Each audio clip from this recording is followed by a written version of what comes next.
raw and uncut. We're gonna get into this tea, honey. Welcome to Minority Report, and I'm your host, Lachelle Smith. Minority Report is a video blog on YouTube celebrating Black-owned businesses. In this episode, subbies, is a story time. And I truly, truly hope that you learn a lesson from this story, because I definitely learned a lesson from this story. This is a story about a negative experience with a Black-owned business. Now, because my entire YouTube channel, my website, all of my social media accounts are about supporting Black-owned businesses. I feature entrepreneurs. I do product and service reviews. I also write blogs on my website.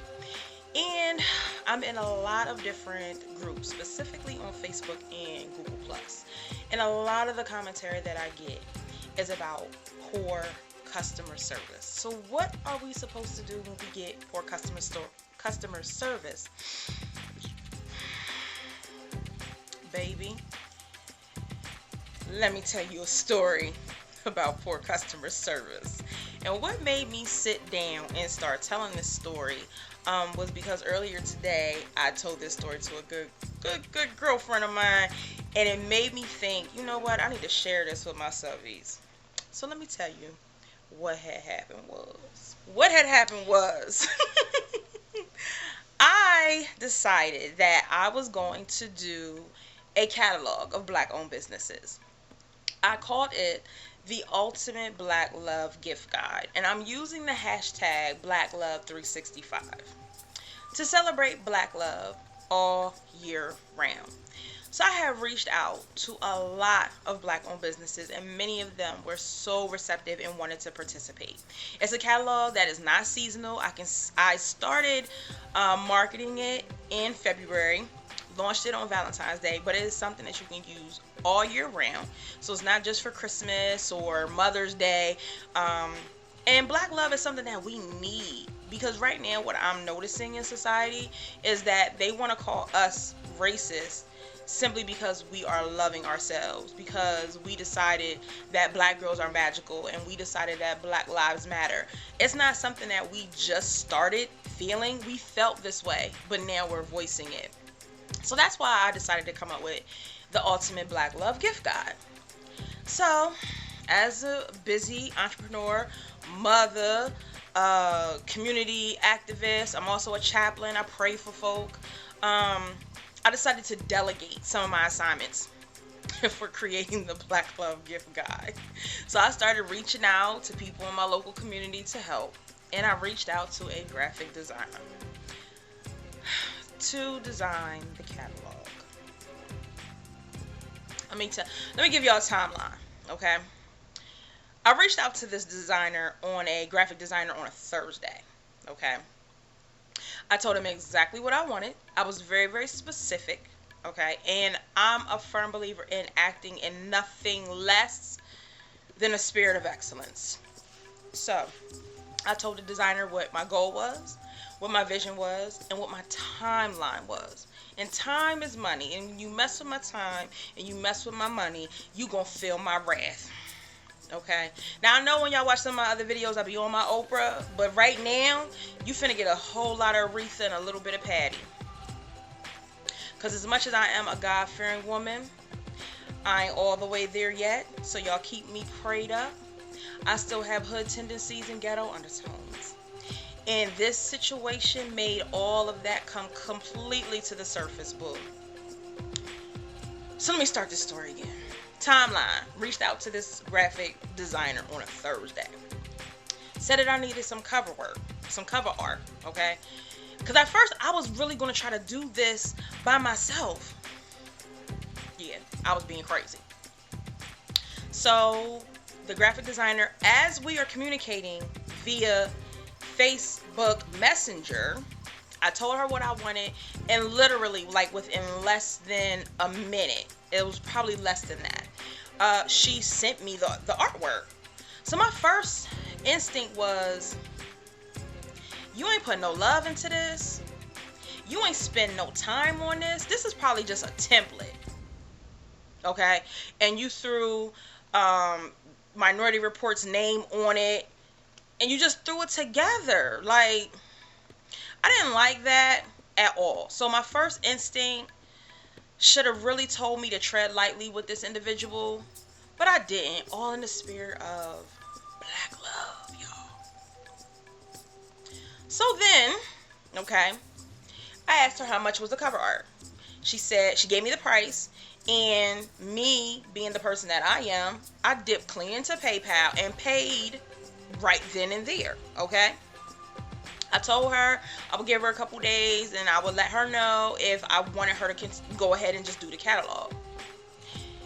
I didn't even really wait that long. I think I might have contacted this graphic designer the very next day, told him the outline that I wanted, how I wanted it to look, gave them multiple examples from off of the internet of, you know, what, like for inspiration, and to use like as a guide.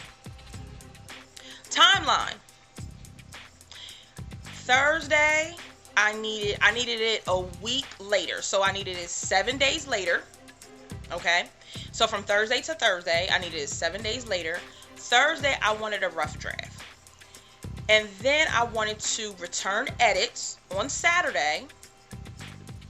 And I wanted a final draft on Sunday. It was a week later, and my rough draft came a day late. Now, the arrangement was I paid X amount of dollars for the cover art, and I asked how much would it cost, in addition to the cover art, how much more would this person charge for the entire catalog. They gave me a number. I said, oh, as soon as direct deposit hit, boo, I got you. Don't even worry about it. By 6 a.m. the next morning, they had all of the money that they requested to do the complete catalog. But like I said, my catalog rough draft came a day late. Don't pay me. Like don't pay me any courtesies by giving me whatever your excuses or reasons for being late, because I'm not here for it. Not when I paid you on time. I'm just going to throw that out there. Needless to say, when I got the rough draft, it was nothing like the outline that I supplied. Didn't look anything like any of the examples that I gave to this individual. So I sent the information back. My edits literally were 9 pages long. 9 Word document pages long of corrections that I wanted. So clearly I wasn't happy. But also I'm giving you very, very concise and very, very specific directions of how I need you to fulfill my vision, boo, with your graphic art capabilities, gifts, and talents. Final draft, okay, of the catalog was due to me, like I said, on Sunday.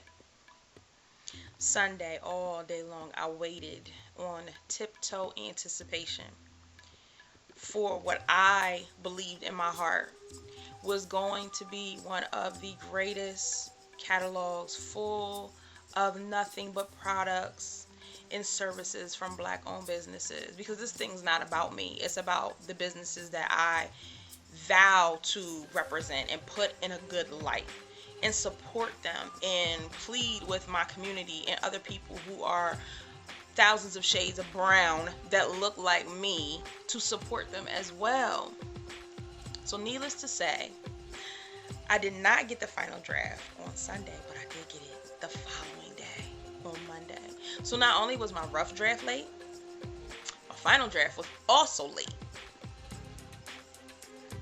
Not only was it late, ladies, gentlemen, baby, when I opened that document and it was the exact same document with 0 changes, 0 edits, 0 corrections from 2 days before.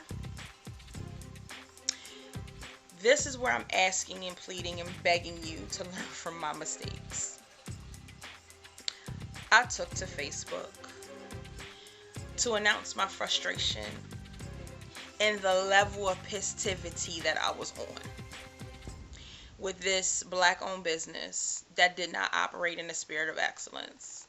Didn't even operate in a spirit of being conscientious of the fact that, please insert the expletive right here that starts with a B. I paid you on time, the rate you asked for. I didn't ask for the hookup. I didn't ask for a discounted rate in exchange for exposure. I believe firmly in paying people what they are worth. And when you tell me what you're worth, I'm going to say, you know what, boo, you absolutely right. That's what you're worth. That's what I'm going to pay you. Until you show me that ain't what you're worth at all. What really ticked me off is that, come to find out, the real issue was the person that I had been communicating with was not the person who was designing my product, y'all. The person that I reached out to, who created the cover art with some kind of template, then committed herself to my project and turned around and subcontracted my work without my consent. This is what I'm gonna need y'all to do for y'all individuals who are out here saying, yeah, I got a team. I got a team. I got people underneath me. I'm a boss. Message. If you want to subcontract your work because you're busy or you just simply don't want to do it, how about you let people like me who want your services, who've been to your Facebook and other social media sites and seen the work that you've done and have been pleased with that and is expecting that level of work when they put in a request to do work with you? If you're going to subcontract, could you please subcontract to somebody who works even closely or similar to the degree that you work? Because what I got and downloaded and then opened to review was some bull. I think you know what the rest of the word is. Real rap, I was so unhappy. I was so pissed, okay? I took to Facebook. And this is something that I don't really do, you know. For y'all who are friends with me on Facebook or follow me on Facebook, I'm real raw. I'm sorry, raw and uncut. I'm professional to a degree till you make me mad, or unless I'm inserting my opinion, because it's just that. I'm not asking you to agree with me. But in this case, this is clear cut, black and white. This ain't 50 Shades of Gray. I paid you. I need you to do the work you say you gonna do. I needed you to be on time with the work.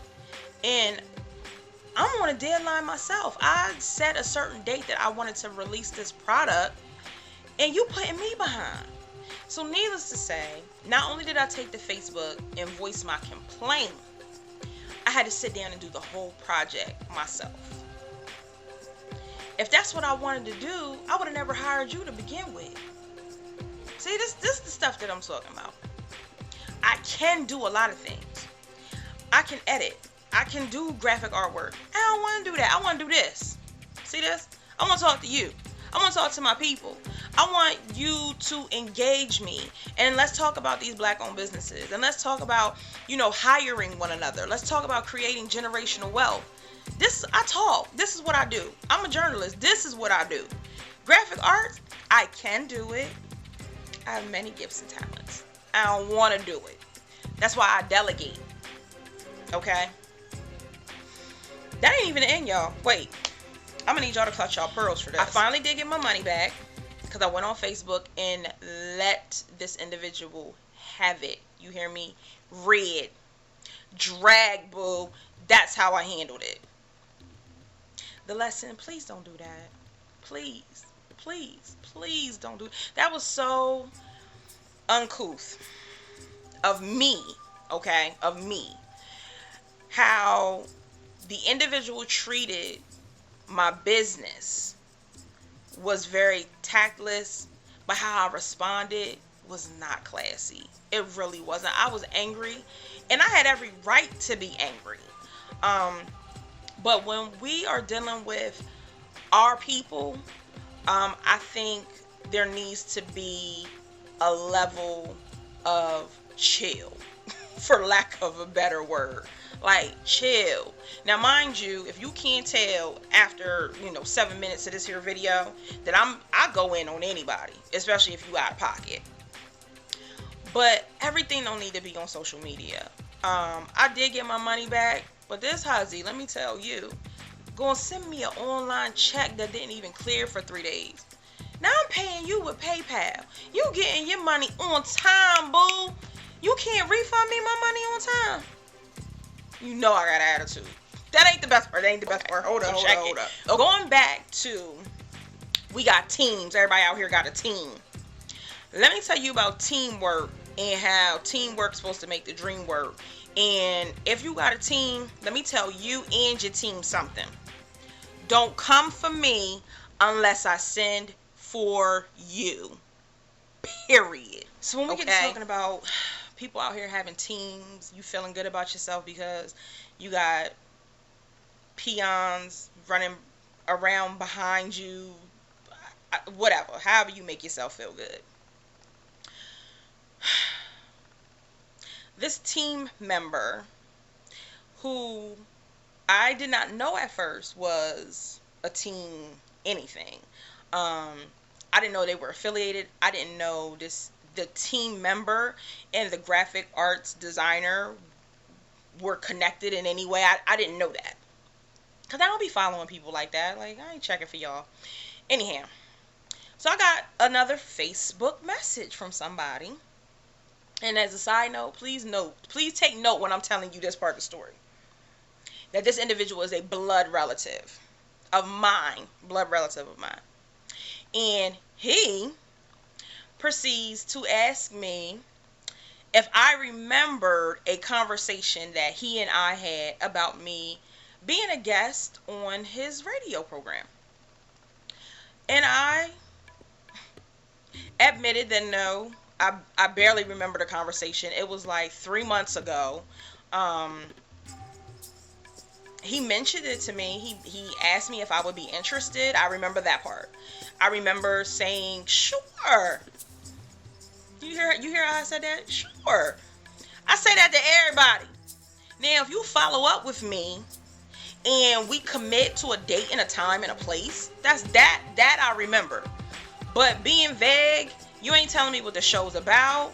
You ain't telling me nobody else who's been on the show. You ain't telling me no vision for the show. You ain't telling me the mission of the show.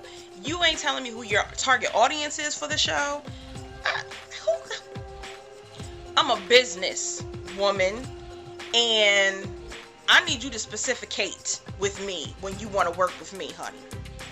So, do I remember the show? Hell no. I don't remember the show. I don't remember you. Refresh my memory is what I said in my Facebook message. I remember vaguely. Refresh my memory. He proceeds to tell me, no, that's fine. It's okay if you don't remember, because me and my team, we met and we decided that you would not be a good fit for our show because of an incident you had with our brand manager. So alarms and bells and whistles is going off, and I'm starting to connect the dots real quick. And I was ready to read him, but I didn't. See, I learned my lesson. But I just simply asked a question. I said, so you are uninviting me to a show. Pause. Time out. Let me run it back. I said, so let me get this straight. You're uninviting me to be a guest on a radio show that doesn't exist. Pause. See, this is what happens when you try to come for me, especially when I ain't sent for you. Baby, I will embarrass you. But that's the lesson. We don't gotta embarrass people all the time. It's not that deep. It truly isn't. You just have to learn to take your business elsewhere. But I had to also let them know your radio show doesn't exist, but my YouTube channel does. I'm sorry. You can't come for me when you have no leverage. Like, reload with your shotgun and come for me again. And to my knowledge, to this day, this radio show still doesn't exist. And I'm quite okay with having my very own platform and engaging with people who want to engage with me and who are credible and whose integrity is in place. But the lesson to my consumers is, please do not give up on black owned businesses because you had one poor experience with a black owned business. I buy my units from a black owned business. I buy all of my natural hair care, skin products from black owned businesses, my deodorant, my toothpaste from black owned businesses. Anything that's literally not a roof over my head or utilities, I try to get from black owned businesses. And that was the only poor experience that I've had since I've been on this support black owned business journey, which is now a lifestyle for me. I go out of my way to find black owned businesses. And that was the only bad one that I had. Message. I checked them, but I made it a public check. I didn't like pull them to the side and say, come on now, you know you out of pocket. Because I felt as though that, again, I was justified in my anger, my righteous indignation. I felt justified in asking for a refund. I felt justified in feeling as though that you try to play me. You try to take my money and then give my business to somebody else. Don't try me. Don't come for me. Don't do that. Because I'll embarrass you and enjoy it. But my heart is in a different place now. And I just wanted to share that story. If you ever had a bad experience with a black owned business, I want you to put that down in the description box. We're going to bust it up. We're going to talk about it. We're going to find some solutions because our community truly needs to come together. We cannot continue to give our dollars away to institutions and businesses that don't want to hire us, that really are participating in white supremacy. We can't. I hate the idea or even the notion or theory that because of slavery and Jim Crow, we are 150 years behind. Nah, they got ahead because of our blood, sweat, and tears. They got ahead from all of the years that we weren't allowed to get patents for our inventions. We can't continue down this road. If something doesn't change, nothing's ever going to change. So please, I encourage you, I beg you, I implore you, please do not give up on black owned businesses after one, maybe even two bad experiences. Find another black owned businesses. They out there. I found me another graphic designer. I've been invited to other venues, other events to speak publicly about solutions against poverty, about what's going on in our community, about economic empowerment, about supporting black owned businesses. This thing right here not finna stop. So if you are watching and you have anything against me or Minority Report, I don't care. Cause who gonna check me, boo? I love y'all. I love my subbies. This is the end of my story, but I definitely want to hear back from you. So please like, subscribe, share, and definitely comment. Let's get together. I love y'all. Have a good night.